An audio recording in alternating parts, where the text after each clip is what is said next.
Mesdames, Messieurs, bonsoir à toutes et à tous. Bienvenue aux 20h sur Equinox Télévision. Innocent Azé, good evening. Bonsoir, Sylvester Polizangao. Good evening to you, televiewers, and thanks for joining us in this 8 p.m. bilingual newscast on Equinox Television. In this edition of the newscast, we tell you how dozens of persons have continued fleeing Mile 16 and Boya Town due to the escalation of the Anglophone crisis. Most inhabitants are calling on the institution of the Operation Bring Back Peace to Boya. And equally, we'll tell you how the implementation of the Special Humanitarian Emergency Plan instituted by President Paul Biya goes into effect. As from Monday, government officials charged with the implementation have assured that nothing will stop the implementation in the two English-speaking regions of Cameroon. And in sports, we'll give you combinations of the various teams that have so far qualified for the semi-finals of the 2018 FIFA World Cup. Plan d'urgence humanitaire pour les régions du nord-ouest et du sud-ouest. C'est dès la semaine prochaine que le déploiement sera effectif sur le terrain après la collecte qui est effective dans la plupart des régions du Cameroun. Dans la région de l'ouest hier, on a collecté un peu plus de 500 millions de francs CFA et du coup, cette région se hisse en tête des contributions, là où la région littorale l'occupe encore ce rang. Il y a quelques jours, la culture et précisément la danse pour rappeler l'égalité entre les humains. Le concept d'un groupe de danseurs professionnels retrace les 4 siècles d'esclavage subi par le continent africain. Et puis en sport, football, Coupe du Monde Russie 2018, les derniers qualifiés pour les demi-finales sont connus depuis hier. L'Angleterre a donc rejoint ce dernier carré, tout comme la Croatie. Il n'y a pas de match ce dimanche, encore moins demain lundi. Début des demi-finales mardi prochain. Voilà pour le sommaire de votre 20h.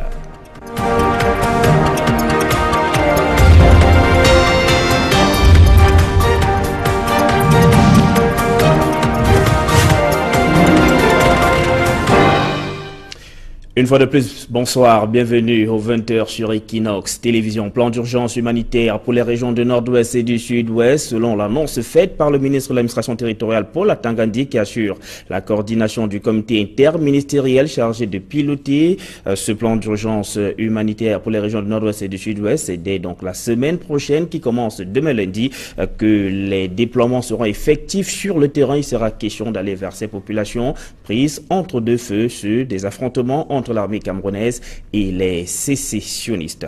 Nous en reparlerons. Mettons à présent le cap sur le camp pionnier du groupement de Ndjoré. C'est dans le département de la Haute-Sanaga, dans la région du centre Cameroun, où les populations font face aux difficultés telles que le sous-équipement des quelques rares centres de santé qui y existent, le déficit des enseignants dans la plupart des écoles de la localité ou encore les coupures intempestives de l'électricité. Suivant notre guide, Marcelin Garçon.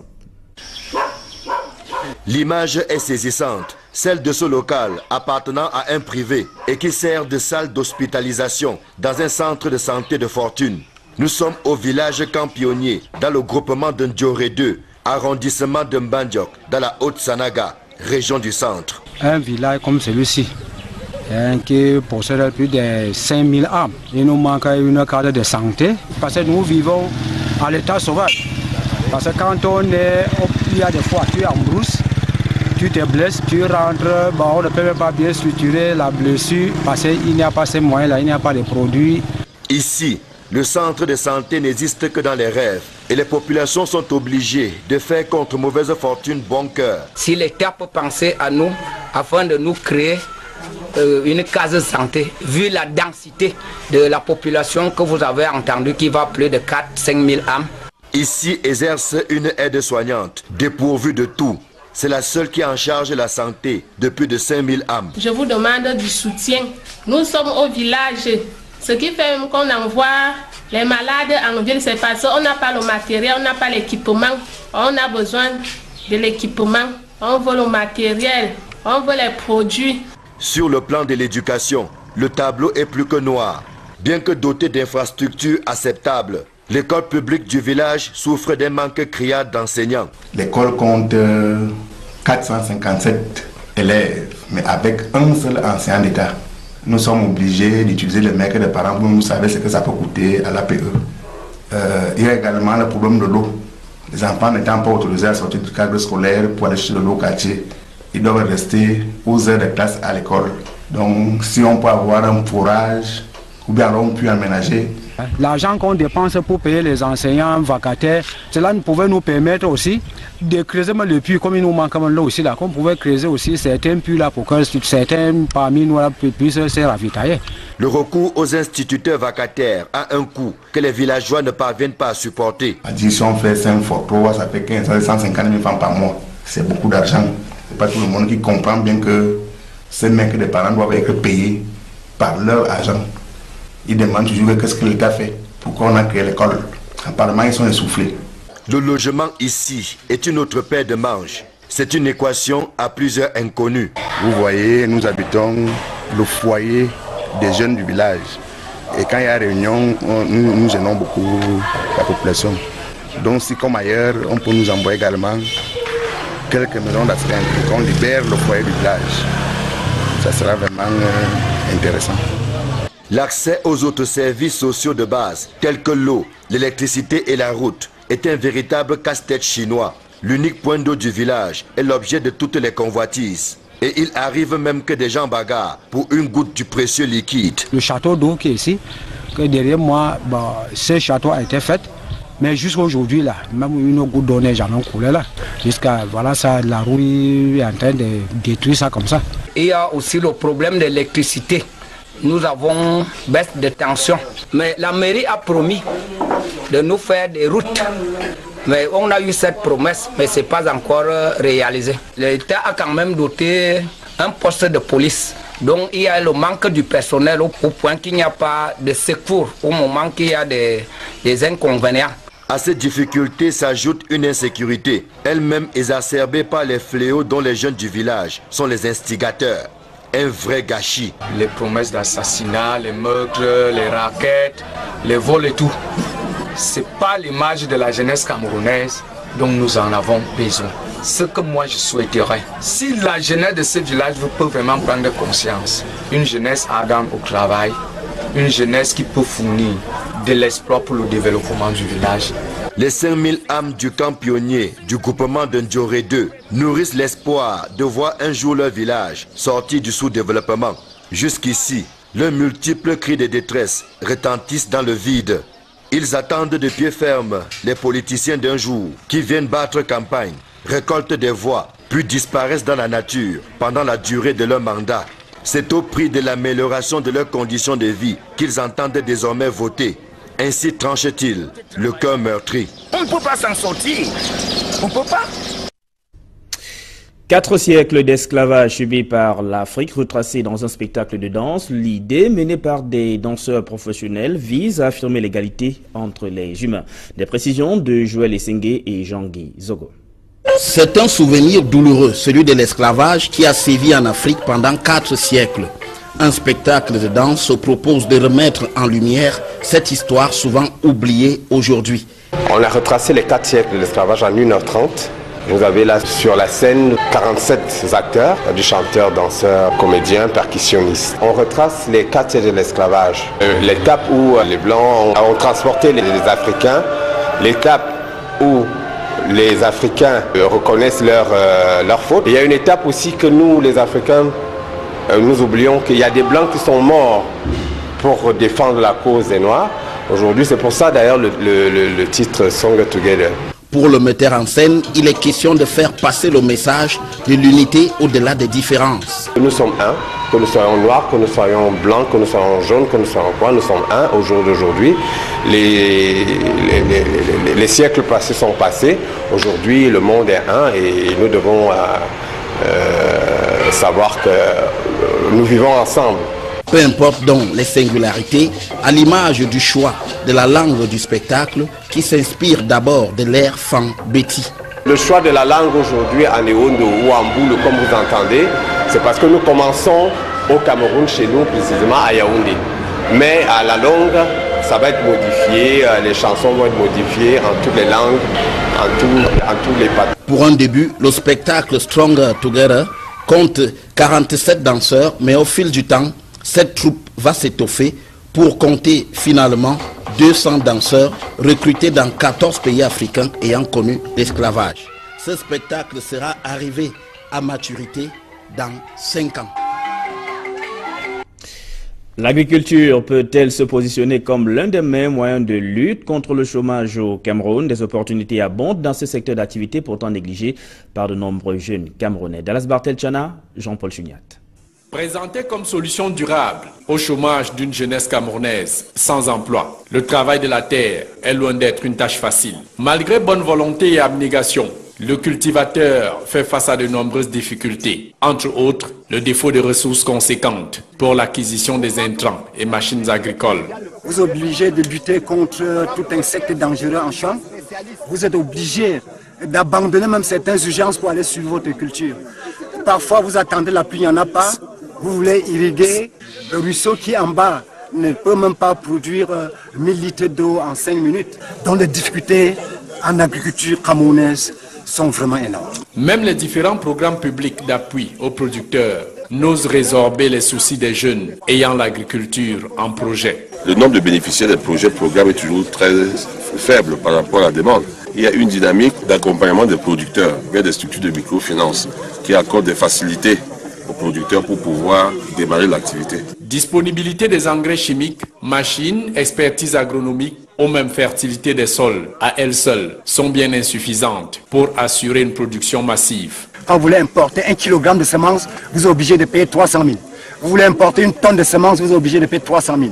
C'est ça qui est encore un véritable problème sur l'importation des semences au Cameroun. Caprice du climat et protection de l'environnement sont désormais 2 variantes capitales dans toute activité agricole. Vous voyez l'avancée des déserts. Lorsque nous abattons tous les arbres, lorsqu'on n'entretient pas bien nos sols, et on est en train de cesser le cours d'eau, on n'a pas de l'argent à nos jours pour faire l'irrigation goutte à goutte. Nous sommes obligés de pomper des milliers de litres d'eau par le motopompe pour irriguer un champ. Donc l'environnement est très important. Au-delà des facteurs non contrôlables, relèvent les experts, l'agriculture camerounaise a encore besoin d'importantes ressources financières et du savoir-faire technique pour se développer et créer des richesses, source de plein emploi jeune. Là est tout le challenge à relever pour rivaliser avec l'agriculture intensive et extensive des pays développés, concluent des économistes. L'Union des populations du Cameroun réagit aux propos d'Emmanuel Macron sur la crise anglophone et sur l'actualité sur l'Afrique. L'UPC qui se prépare et se mobilise pour les prochaines échéances électorales multiplie des rencontres entre ses cadres et ses militants. Reportage. Après quelques remous au sein de son état-major, l'Union des populations du Cameroun, UPC, poursuit son déploiement sur le terrain. La coordination régionale de ce parti pour le centre vient ainsi d'être installée. C'est une option de déconcentration et de décentralisation du mouvement pour que chaque région maintenant nous montre sa capacité militante. Et c'est pour cela que le coordinateur régional doit aller dans tous les départements et dans tous les arrondissements pour installer les structures de base du parti. C'est avec ça qu'on gagne les élections. Le parti du crabe annonce donc davantage de présence sur le terrain dans la région du centre. Il faudrait s'attendre à un réveil du grand UPC que tout le Cameroun attend. Chaque village est au moins un comité de base UPC. Chaque gouvernement, un comité central. Chaque arrondissement, une section. Ça nous permettra de présenter les listes dans toutes les élections. De plus, après la sortie d'Emmanuel Macron, l'UPC indique que cet appel rejoint l'approche qu'il a de la nécessité de la stabilité politique en Afrique. Le président Macron parle de la stabilité. S'il a prononcé 3 phrases, 2 parlent de la stabilité. Mais en dehors de la stabilité, il a parlé du pluralisme. Le pluralisme, c'est quoi? C'est en réalité un gouvernement d'union nationale. Et dans ce gouvernement d'union nationale, le pluralisme devra compter. Ce qui permet aussi au patron de ce parti d'embrayer sur la polémique relative à la présidentielle de 2018 au Cameroun. Tout le monde doit aller autour du président qui est en place et lui doit faire un gouvernement d'union nationale qui recrute tous les partis afin de sortir le pays de la crise, surtout la crise qu'on appelle crise anglophone, et organiser des élections qui sont plus fiables et plus crédibles. Il reste que cette énième mini-crise a remis au goût du jour des fragilités de l'UPC. Innocent, as you have the second part of the news. Exactly, Sylvester Polizango. Once again, good evening to you, televiewers, and thanks for staying with us. It has been revealed that the face of Buea town is gradually changing from good to ugly. Mayor Patrick Ekema of the Buea Council said that it is due to persistent violence in Buea. Derijato attended the Exchange Forum and compiled this report. Buea, the southwest regional capital, has witnessed some major unpleasant moments recently, and Mayor Ekema Patrick Esunge of the Buea Council says he has been recording the development in his municipality. Reason why at this press conference convened here at the Buea Council chamber, which is being attended by a syndicate of interurban transporters, taxi drivers, bike riders, and traders, Mayor Ekema Patrick Esunge gave a summary of the happenings in his municipality, which many say is changing the face of Buea, and what needs to be done to stop such incidents from repeating itself in Buea is the reason for this exchange. It is therefore very important that we invite you here to have an exchange on what worries you may have in your various areas of operation. And of course, we shall give you answers to the questions you are going to pose to us. But before unveiling the way forward, this participant told Mayor Ekema Patrick Esunge the story of people that have been shot at mile 16, that have been recorded at mile 16, and the case of a particular taxi driver who was shot by security forces at mile 16 on his steering while driving, but miraculously, this driver survived, and today he is receiving treatment. Victims also told the mayor the consequences of failing to respect the instructions of the Ambazonian Defense Forces. And I was tortured very well just because on Monday, bike were not security and my man was on the field. These guys, they came to my house and tell me, on Monday, this taxi, leave this door. They'll come and burn the explosive into your house. I am a bike rider, and I have had threats too. The bike that I'm having my source of income. What becomes of me when it is being burned down? I'm just a father of one. And many people are now fleeing Mile 16 and Buea town to unknown destinations. It should be noted that inhabitants are calling for the institution of the operation Bring Back Peace to Buea. Derek Jotto once more. Today, many are running out of Mile 16 and out of Buea. In Mile 16, if you get down to Mile 16 now, there are no people in Mile 16. All who have fled away. If I come here, my family is not with me. I'm the only one living in my house, in this house. I reside at my 16, but I work at the. As I speak to you now, I have relocated my family from the area where I was living. People are afraid instead of the military. They are not afraid of the boys that are running around. But the military, when they come out, anybody they see, they just deal with you. So that is why people have carried their things away. I'm talking like this, my family, they are not here. I send them, also lamented that the military forces sent on the field to secure them and their properties are instead aggravating situations. And when the military came, people were going to the market that morning. They are also firing shots instead of protecting the people. Women were running and throwing their finalities and their vegetables.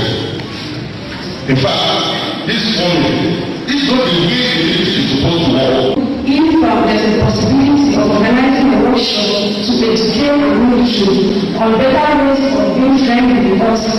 My worry is if the mayor can go to the military and tell them to be able to identify who they are looking for. You should not see anybody and the fire shot. Then, what needs to be done? A question was asked. So I just want to appeal, my Lord, that if there is a possibility for some sort of dialogue to be introduced rather than involving the community in it, will be on our safer side. Thank you. And to others, Mayor Ekema Patrick Esunge of Buea should also be supported by other elected officials in this Operation Bring Back Peace to Buea. The meeting ended with the mayor calling all the Buea people to come out, especially this Monday.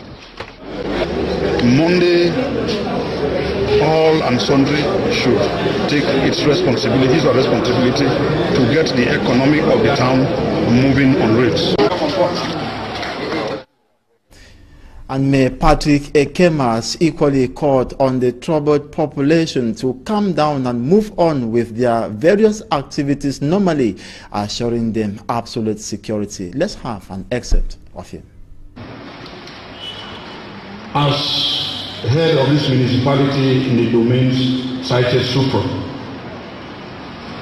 thought it necessary to call on the various stakeholders in the various domains just cited to assure you and ascertain you on the need to continue to carry on your business, and what is left with these misguided fellows is to create fear. You should learn to go about your business. We have been assured by the various forces of law and order, security operatives, to inform you that they are there to protect you, protect your business, assure you of your security, and assure you of the protection of your goods and property. It is therefore... And government authorities charged with the implementation of the special humanitarian emergency plan said they will begin visiting the northwest and southwest regions of Cameroon tomorrow to grant the humanitarian aid to the affected English-speaking Cameroonians. The recent and dreaded was or it should be noted that tension continues to sweep across the two English-speaking regions of the country. The recent and dreaded was in Buea as separatist forces rode on motorcycles in streets in the southwest region, firing shots in the air, hailing the arrival of one of their said leaders, with the population applauding. But government of Cameroon remains adamant the humanitarian aid will reach the affected English-speaking Cameroonians as from tomorrow, with security forces to smash obstacles of any form. And that brings us to the end of this 8 p.m. bilingual newscast on Equinox Television. Thanks for watching and have a splendid night. Bonne soirée, Sylvestre Polizanga. Bonne soirée, bonne fin de week-end à vous, Inès Ndazé. Mesdames, Messieurs, c'est ici que nous mettons un terme à cette édition du journal bilingue sur Equinox Télévision. Restez en compagnie de nos programmes qui se poursuivent juste derrière. Un documentaire sur l'ancien lion indomptable Jérémy Ditap. Et après ce documentaire, vous aurez droit à un film sur le professeur Maurice Kamto, le président du Mouvement pour la Renaissance du Cameroun, le MRC. Bonsoir.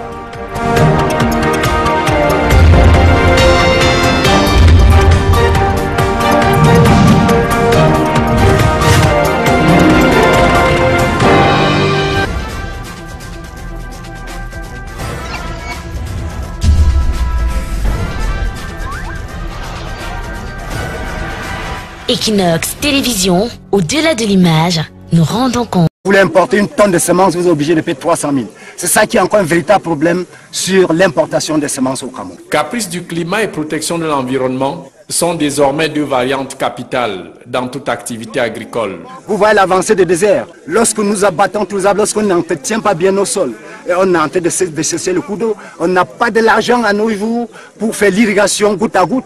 Nous sommes obligés de pomper des milliers de litres d'eau par le motopompe pour irriguer un champ.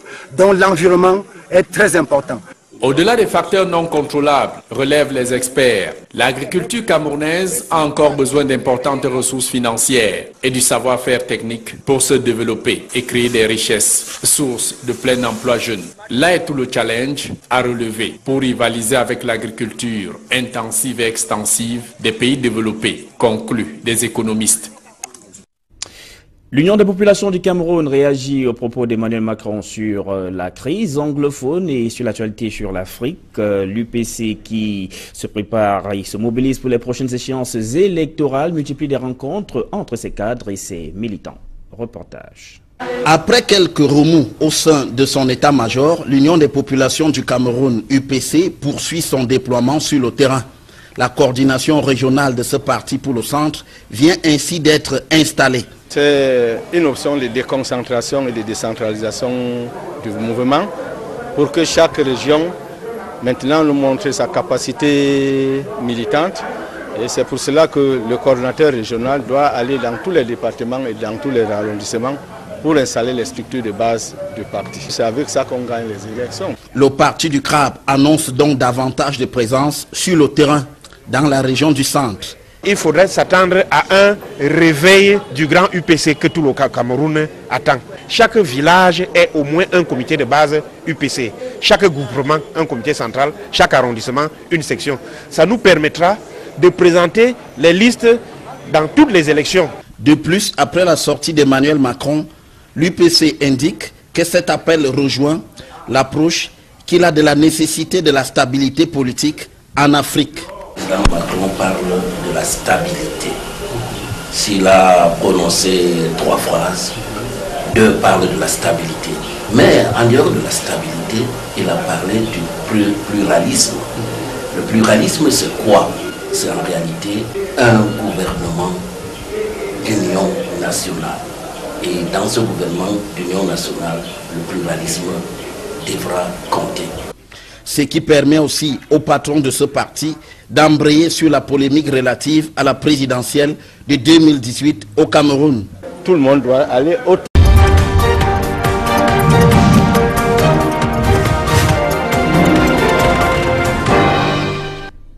Mesdames, Messieurs, bonsoir à toutes et à tous. Bienvenue aux 20h sur Equinox Télévision. Innocent Azé, good evening.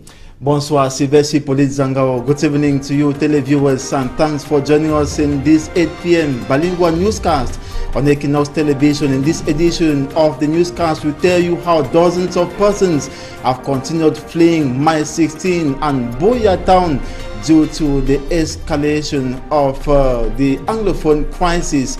Most inhabitants are calling on the institution of the Operation Bring Back Peace to Buea. And equally, we'll tell you how the implementation of the Special Humanitarian Emergency Plan instituted by President Paul Biya goes into effect. As from Monday, government officials charged with the implementation have assured that nothing will stop the implementation in the 2 English-speaking regions of Cameroon. And in sports, we'll give you combinations of the various teams that have so far qualified for the semi-finals of the 2018 FIFA World Cup. Plan d'urgence humanitaire pour les régions du nord-ouest et du sud-ouest. C'est dès la semaine prochaine que le déploiement sera effectif sur le terrain après la collecte qui est effective dans la plupart des régions du Cameroun. Dans la région de l'ouest hier, on a collecté un peu plus de 500 millions de francs CFA et du coup, cette région se hisse en tête des contributions, là où la région littorale l'occupe encore ce rang. Il y a quelques jours, la culture et précisément la danse pour rappeler l'égalité entre les humains. Le concept d'un groupe de danseurs professionnels retrace les 4 siècles d'esclavage subis par le continent africain. Et puis en sport, football, Coupe du Monde Russie 2018, les derniers qualifiés pour les demi-finales sont connus depuis hier. L'Angleterre a donc rejoint ce dernier carré, tout comme la Croatie. Il n'y a pas de match ce dimanche, encore moins demain lundi. Début des demi-finales mardi prochain. Voilà pour le sommaire de votre 20h.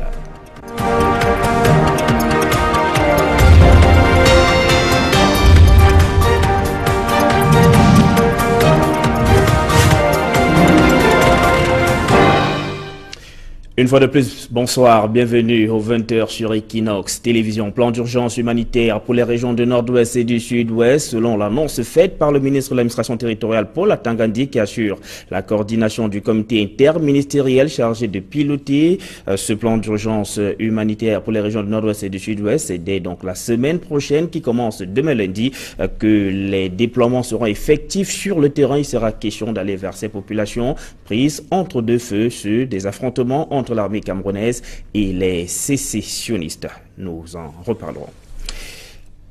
Mettons à présent le cap sur le camp pionnier du groupement de Ndioré. C'est dans le département de la Haute-Sanaga, dans la région du centre Cameroun, où les populations font face aux difficultés telles que le sous-équipement des quelques rares centres de santé qui y existent, le déficit des enseignants dans la plupart des écoles de la localité ou encore les coupures intempestives de l'électricité. Suivant notre guide, Marcelin Garçon. L'image est saisissante, celle de ce local appartenant à un privé et qui sert de salle d'hospitalisation dans un centre de santé de fortune. Nous sommes au village Camp Pionnier, dans le groupement de Ndioré 2, arrondissement de Mbandjok, dans la Haute-Sanaga, région du centre. Un village comme celui-ci, qui possède plus de 5000 âmes. Il nous manque une carte de santé, parce que nous vivons à l'état sauvage.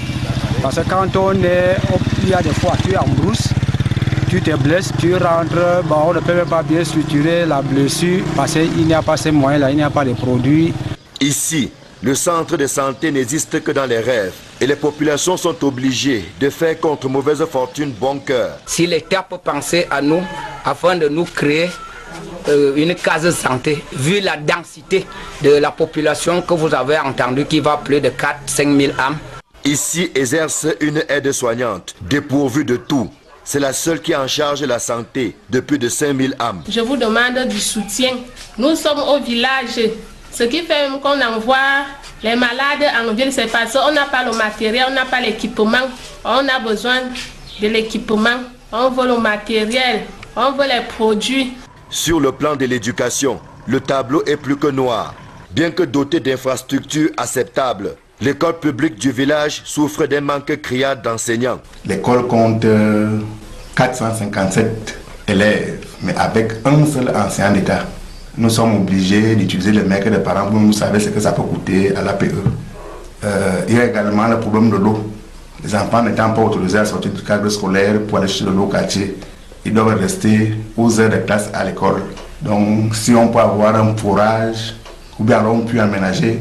L'argent qu'on dépense pour payer les enseignants vacataires, cela pouvait nous permettre aussi de creuser le puits, comme il nous manque là aussi, là, qu'on pouvait creuser aussi certains puits là pour que certains parmi nous là, puissent se ravitailler. Le recours aux instituteurs vacataires a un coût que les villageois ne parviennent pas à supporter. Si on fait 5 photos, ça fait 150 000 francs par mois. C'est beaucoup d'argent. C'est pas tout le monde qui comprend bien que ces mecs des parents doivent être payés par leur argent. Ils demandent toujours qu'est-ce que l'État fait, pourquoi on a créé l'école. Apparemment, ils sont essoufflés.